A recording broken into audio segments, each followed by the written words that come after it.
Assalamualaikum warahmatullahi wabarakatuh dan salam sejahtera diucapkan kepada Puan Sefia binti Abu Kahar.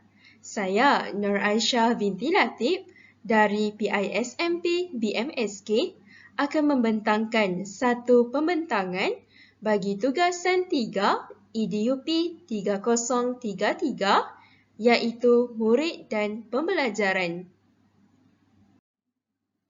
Baiklah, sebelum kita melangkah lebih jauh, eloklah kita mengetahui terlebih dahulu pengenalan bagi pembentangan ini. Pertama, proses pengajaran dan pembelajaran iaitu PDP merupakan satu elemen yang penting dalam perkembangan pendidikan. Kedua, dalam hal ini juga adalah sangat penting bagi kita untuk memahami murid dan alam belajar dalam pembelajaran mereka. Justru itu, istilah pembelajaran membawa maksud proses atau kegiatan belajar di mana belajar adalah berusaha memperoleh ilmu pengetahuan ataupun sesuatu kepandaian, menuntut ilmu pengetahuan serta menjalani latihan dan sebagainya. Bagi meneruskan pembentangan ini, kita lihat kepada pertama, rancangan aktiviti. Pada perancangan aktiviti ini, saya memilih mata pelajaran Bahasa Melayu tahap 1 kelas 3 bijaksana dengan masa yang diambil selama 1 jam, iaitu pada jam 8.30 pagi sehingga 9.30 pagi. Topik atau tajuk perancangan aktiviti ini bertemakan tema ketiga iaitu keselamatan bagi unit 7, keselamatan di rumah. Justru itu, standard kandungannya di bawah 4.1 mengaplikasikan unsur keindahan dan kesantunan bahasa dalam bahasa sastra. Seterusnya, standard pembelajarannya di bawah 4.1.1 iaitu bercerita dengan menggunakan gaya bahasa yang indah dan santun bagi perumpamaan. Oleh hal yang demikian, objektif pembelajaran ini, pertama, murid dapat mengukuhkan pemahaman tentang perumpamaan yang pernah dipelajari dan yang akan dipelajari. Kedua, murid dapat menyatakan definisi perumpamaan secara tepat.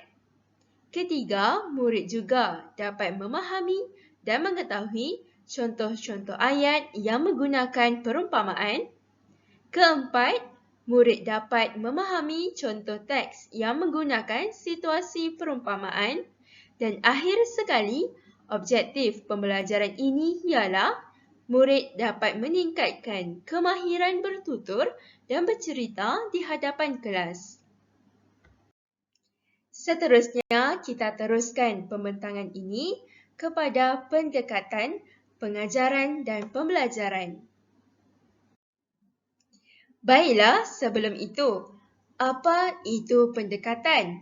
Pendekatan menurut Kamus Dewan 1998 merupakan cara atau langkah-langkah yang diambil bagi memulakan dan melaksanakan sesuatu tugas, iaitu cara sesuatu mata pelajaran diajar berdasarkan objektif jangka panjang. Oleh itu, pendekatan yang saya gunakan dalam merancang aktiviti PDP ini ialah pendekatan didaktif. Pendekatan didaktif merupakan kaedah mengajar yang kompleks kerana murid perlu memperoleh kefahaman yang mendalam dan mencukupi serta berupaya memilih rumus, hukum, teori dan peraturan yang telah dipelajari dengan tepat untuk diaplikasikan pada contoh-contoh khusus. Justru itu, tujuan pendekatan didaktif ini ialah pertama, murid dapat menyelesaikan masalah. Kedua, murid dapat menggunakannya untuk membuat generalisasi yang baharu. Dan akhir sekali, tujuan pendekatan ini digunakan supaya murid dapat membuktikan sesuatu hipotesis, melalui sesuatu hukum atau prinsip yang telah dipelajari. Kita teruskan lagi dengan pembentangan bagi strategi pengajaran dan pembelajaran yang digunakan dalam perancangan aktiviti PDP ini. Pertama sekali, strategi merupakan kebijaksanaan memilih, merancang dan menguruskan kaedah serta teknik pengajaran untuk menghasilkan pencapaian yang optimum.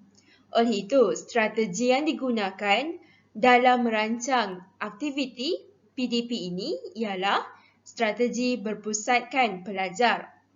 Strategi ini di mana pelajar mengambil alih sedikit tanggungjawab untuk apa-apa yang diajar dan bagaimana ia dapat dipelajari. Selain itu, pembelajaran secara aktif berpusatkan pelajar dan meningkatkan penglibatan pelajar. Oleh itu, tujuan strategi berpusatkan pelajar ini digunakan bagi pertama, murid digalakkan melibatkan diri secara aktif dalam aktiviti pembelajaran mereka. Selain itu, mereka juga dapat memperkembangkan kemahiran pemikiran kreatif dan kritis. Sebagai contoh, aktiviti yang dapat dilaksanakan ialah kaedah kumpulan, lawatan, bermain, simulasi atau main peranan dan pengajaran individu adalah kaedah yang menjadi pertimbangan semasa menggunakan strategi pemusatan murid terutamanya murid di dalam bilik darjah. Seterusnya, pembentangan ini diteruskan pada bahagian kaedah pengajaran dan pembelajaran. Baiklah, pada bahagian kaedah ini saya menggunakan kaedah sumbang saran dengan dua aktiviti iaitu pertama, bercerita dan juga perbincangan. Namun sebelum itu, saya ingin mengulaskan pengenalan bagi kaedah. Kaedah merupakan cara yang digunakan untuk mengelolakan dan menggunakan teknik, isi pelajaran dan alat bantu mengajar untuk mencapai objektif pembelajaran. Selain itu, kaedah sumbang saran pula. Sumbang saran merupakan satu teknik pembinaan kemahiran yang mudah dan berkesan jika satu tahap kreativiti tinggi yang diperoleh dalam pembelajaran yang diingini. Sumbang saran merupakan aktiviti perbincangan iaitu ahli kumpulan mengemukakan beberapa idea dengan tujuan menyelesaikan sesuatu masalah. Baiklah, pertama, kaedah bercerita, iaitu suatu situasi pembelajaran di mana murid boleh menceritakan semula pengalaman, imajinasi maupun cerita yang telah dibacanya untuk melakukan aktiviti susulan.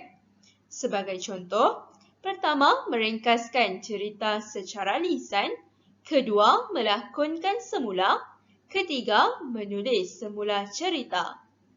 Seterusnya, pada aspek perbincangan, iaitu satu proses aktif yang melibatkan guru dan juga murid. Perbincangan ini membolehkan murid untuk berinteraksi antara satu sama lain selain perkembangan mental murid-murid. Pada aspek ini, dapat memupuk semangat kerjasama dan saling berkongsi maklumat untuk menyelesaikan masalah.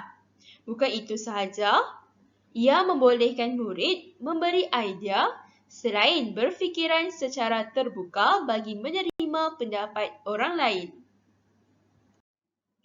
Akhirnya, kita tiba kepada langkah-langkah pelaksanaan aktiviti ini.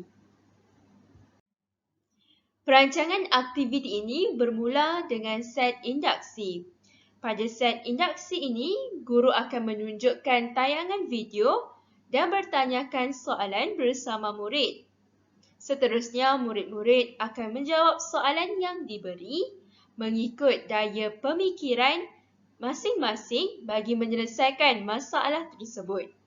Seterusnya, guru akan meminta murid untuk meneka asal tajuk lagu yang ditayangkan dan tajuk lagu yang dipersembahkan di LCD tersebut.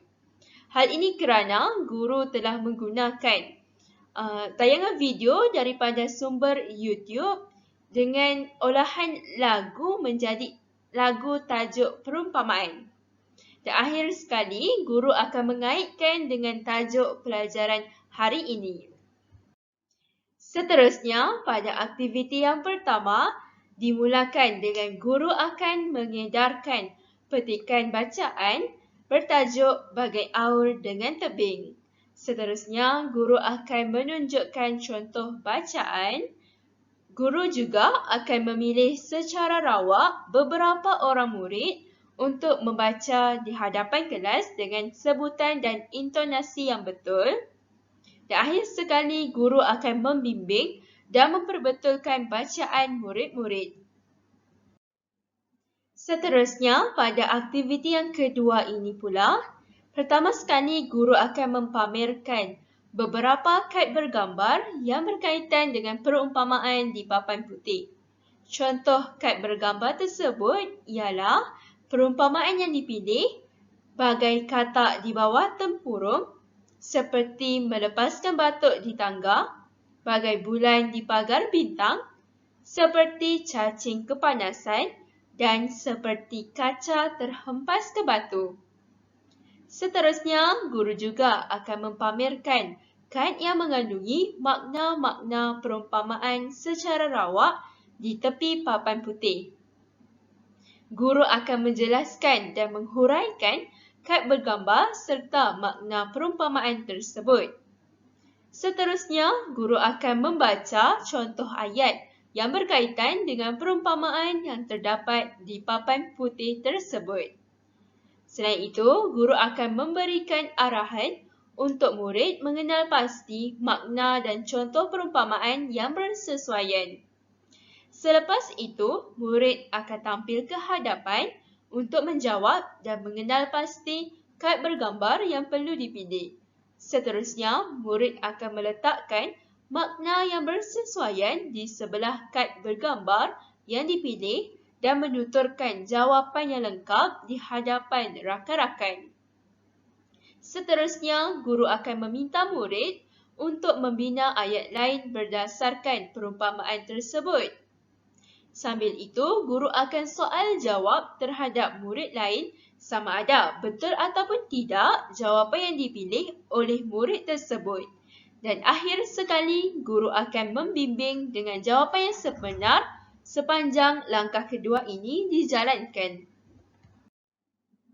Selepas itu, kita teruskan dengan aktiviti yang ketiga, iaitu pertama sekali, guru akan meminta murid untuk membuka buku teks Bahasa Melayu tahun 3 pada halaman 45. Selepas itu, guru akan membahagikan murid kepada 4 kumpulan dan setiap kumpulan memiliki 5 orang ahli. Setiap kumpulan akan diberikan kertas A4 untuk menulis bahan cerita yang telah dibincangkan bersama guru. Seterusnya, guru akan memberi penerangan terhadap aktiviti yang ketiga dengan merujuk buku teks tersebut. Dan setiap kumpulan akan diberikan masa selama 10 minit untuk berbincang antara sesama sendiri.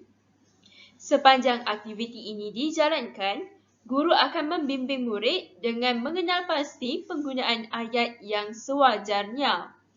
Selepas 10 minit, wakil kumpulan akan diberi masa selama 3 minit untuk menceritakan dengan lengkap teks tumbuhan berbahaya tersebut. Baik, ini merupakan lampiran teks Bahasa Melayu tahun 3 pada halaman 45 yang bertajuk Tumbuhan Berbahaya. Perancangan aktiviti ini akan berakhir dengan bahagian penutup di mana pertama, guru akan merumuskan tajuk pelajaran pada hari ini yang bertemakan perumpamaan. Seterusnya, guru akan menyatakan harapan terhadap murid pada akhir pembelajaran ini. Baiklah, rumusan bagi keseluruhan pembentangan ini. Aktiviti melibatkan pelbagai pendekatan, strategi dan kaedah pengajaran dan pembelajaran yang amat bersesuaian.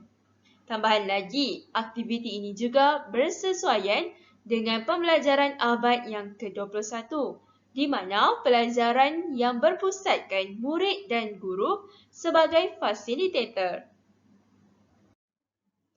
Ini merupakan rujukan yang saya rujuk bagi membantu dan menyempurnakan tugasan ini. Bunga seroja di atas para, jatuh ditimpa buah berangan. Andai kata tersilap bicara, kemaafan jua kami pohonkan. Sekian itu sahaja pembentangan daripada saya. Sekian, terima kasih.